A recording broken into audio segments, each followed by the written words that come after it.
I'm very proud because I really do like his writing. I'd like to bring up Stephen Baxter.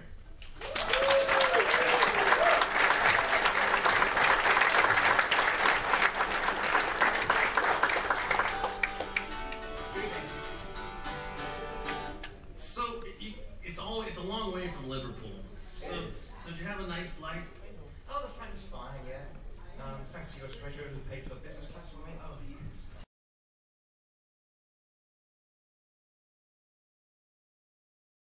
This Tonight Show which you speak. Is this kind of like feminist questions? Is that the idea? Yes, basically I'm trying to just have a good time, have fun. Okay. So it's the whole, basically, I'm trying to David Letterman-ish kind of show. Graham Norton. Graham Norton. I could. That's a good analogy. I can't pull off Graham Norton. I'll rephrase that, right?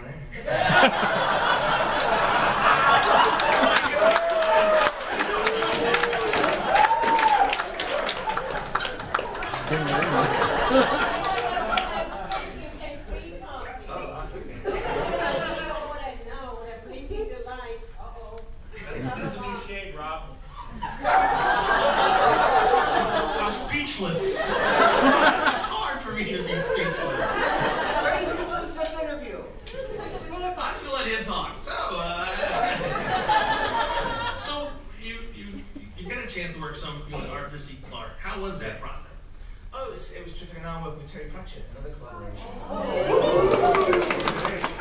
But very different. Clarke was, he was in his 80s when I started working with him. And I met him a couple of times, but it was mostly email and phone. He was in Sri Lanka the whole time, basically. But with Terry, it's very different. I go down and see him, or he was at conventions and so on. And the style of working is different as well. Clarke would start with an idea, which is more the way I work, and they kind of break it down and figure out where the story's going to go. Terry, you also get a character, or two characters, and put them in a room and make them talk, he says. And that's the way he drafts it, two characters talking, and the ideas are there in his head, but they've got to be kind of dug out through the characters. So, totally different ways of working.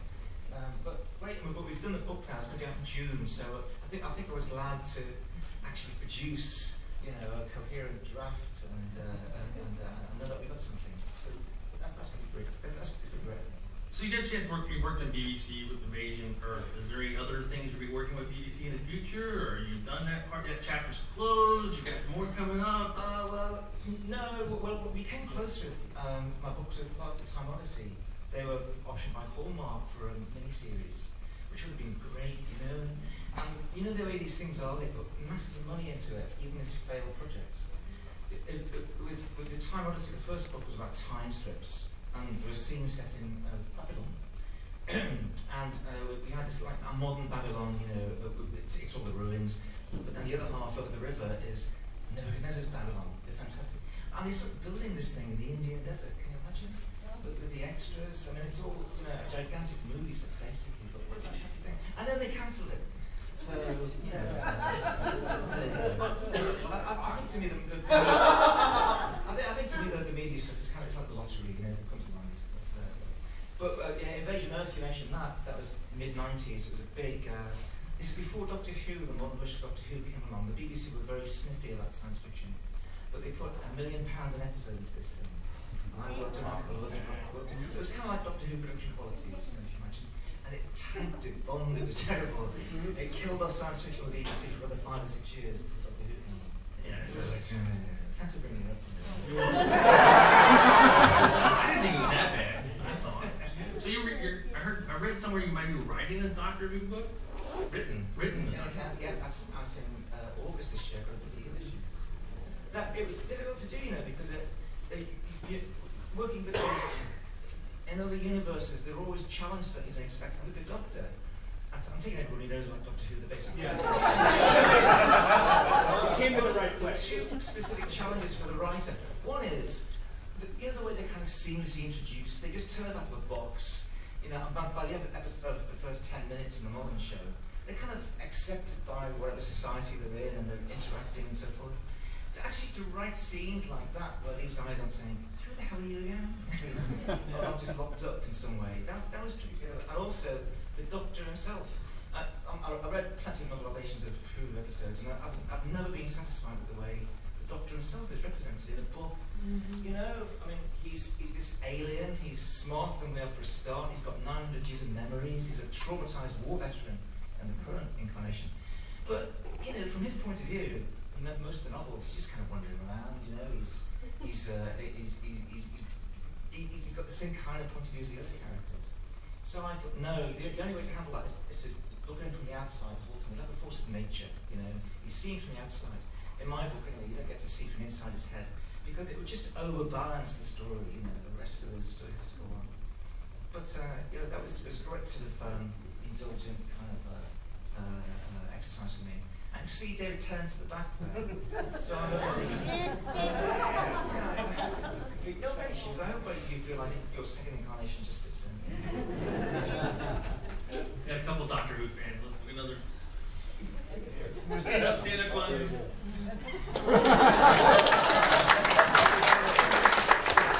Let's get an instant fan here in Norwescon. So you got a chance to go around Seattle today. It was raining a little bit. So did you get flashback to your scenes with flood, especially when it's raining really hard? Oh no, when I got a flashback to work on Avatar, so another project I've been working on this year. I've done a book on the science of Avatar. Yay! It comes out April 19th. No, it's been put back. Oh, so website lies. To May or something or other. All right. Because it's been endorsed by the studio. It's an official thing. But you know, studios, they were arguing about details on the cover and stuff, so that's why it's been covered. But it's great. It's a nice production now. It's got nice colour pictures in the middle, you know. And I met James Cameron. You know, Cameron, he's a great SF fan, and he's a great enthusiast about his own work. He really is. You know, ask him about Avatar. It's a good thing. He's not a cynical bone in his body when it comes to real material. You know. So you know, they had trouble. My publishers had trouble getting through the studio. You know, they get plenty of pitches and this kind of stuff. But finally, getting to Cameron himself, and he replied. It's long emails, you know, and it's terrific. He read a couple of drafts of the book. He was quite critical about some of my takes on it, you know. But then he came over to London. He was doing a speech on the rainforest, or maybe the oceans, one of those things. And he had a free day in London. It was like I did, you know. I came over like a day early. You try and get over the jet lag a little bit before the event starts. And I met him on his jet lag day, and he was with his daughter in London. And they were going to have a day going around London, seeing the sights of London. And he said, okay, I can see you at 9 o'clock on a Sunday morning in London. And I live 300 miles away, so I had to go down the night before. And I thought it was going to be half an hour, you know. And we're sitting in this cafe having breakfast. And we used to talk about Avatar, and we were still there at 1 o'clock. and the daughter was sending messages down to the yeah, well, soon, love, you know. So I think I'm not too popular with her. But the restaurant we were in, it was Claridge's, it was kind of a big place, and you think they would know it's James Cameron, right? But one problem we had was he was staying under an assumed name. So, James, who you're not down in our guest list, you know. They kept trying to kick us out because we were there too long at the table. But however, you know, he was fantastically enthusiastic about this stuff, and I think he's more of an engineer by inclination, you know, than a biologist. He designed the starship himself. Yeah, it's called the Venture Star. The numbers are all pretty convincing, as much as starship design these days can be. And you know, and when you dig into the background of the integration of the whole thing, it's an interesting piece of work. But there's I think I've got a good understanding, or a better understanding of the kind of balance between the fiction side and the science side for a movie maker. You know, they made a lot of compromises to give the audience a sense of the alien, but not overwhelmingly so. For instance, they're going to have a purple jungle at one time. It wouldn't be green, you know, green like our chlorophyll on the earth. It could be any colour. They could make it purple, just make it different. But they did a few test images, and it was just too strange. You know, the audience would be baffled the entire time. So you have to, when you look at a movie like that now, you can see the compromise that they made simply to address the needs of the audience, which scientists might argue with. You know, so, and I have to say,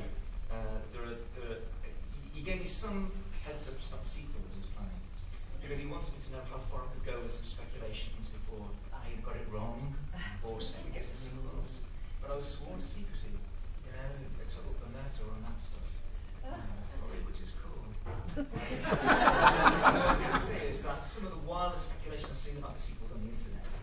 some of it's got them on. Gotta love fan fiction. So you went down to the EMP Science Fiction Museum today, so you got to see the event. So was it cool? Was it neat? Oh, well, there wasn't as much science fiction there as I thought. It's basically just the Avatar thing. But I guess they changed the exhibitions in and out today. And I guess it looks that way. It was pretty good. I mean, there was a motion capture stage. If you're from out of town, go and see it. I think it's really good to see. There's a motion capture stage. There's this little kid on there. They zapped him with laser beams and jumped around, and there's Jake, the Avatar guy. Quite remarkable technology. But some of the movie props are in there. Full size Navi bow. Fantastic, beautiful. CGI is alright, but the actual physical models is what kind of gets me on to see this. Pretty cool. I need to go. I work not that far away. I should go someday at lunch. So during packing stuff for your Monday now. I'll be going to the museum. So during your event, do you have anything you're going to be working on? Any special panels this weekend that you're excited about? Oh well, I can't remember what they are. Well, I get this guidebook. We can talk. No. about it. I'm looking forward to the Flickedic Award. You know, I had very fond memories of my time. I just came over as a delegate for that first con. I think it was '97. Really stuck up at the award because it is one of the coolest awards on the planet. Because it's paperback first publication in the States. Why? Because Dick's books were mostly paperback first publication in the States. The kind of grubby end of the market, and I grew up reading Dick. I was a student in the '70s, so before Blade Runner, before it became cool, I was going around to bookshops trying to buy these second-hand editions. And a couple of guys in college I remember who were enthusiasts. Everyone thought it was strange, But so Philip K. Dick, I don't think. I think he's had influences on my work in some ways, but I don't write much like Dick, I don't think. But his characters, I always like the characters, the kind of relatively sane ones who struggle through coping with vast existential crises, and yet they keep on trying to cope and deal with it and help people. I like to think some of my characters are kind of like that, they're influenced in that way. But I wouldn't even I've got to tell you this. In this situation, I can tell you, this is a Q&A, you're a guy with a sense of humour, you're relatively sane. I won the award twice, and a little while after I was interviewed like this at a con in Britain. Is there anybody here under 18? No. Yeah, but they're mature for their age. Yeah, well, this guy, a total lack of sense of humour, good guy, no sense of humour. He said, well, you've won this award twice. I'm sure that's a pretty unique event. From now on, you're going to be known as the man with two dicks.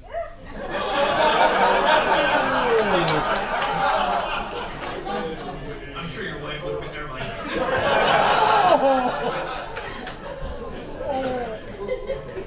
Sorry. Bullshit, let's go. I think that's great. All right. Well, I want to thank you very much for coming. Thank you. Look forward to seeing you when you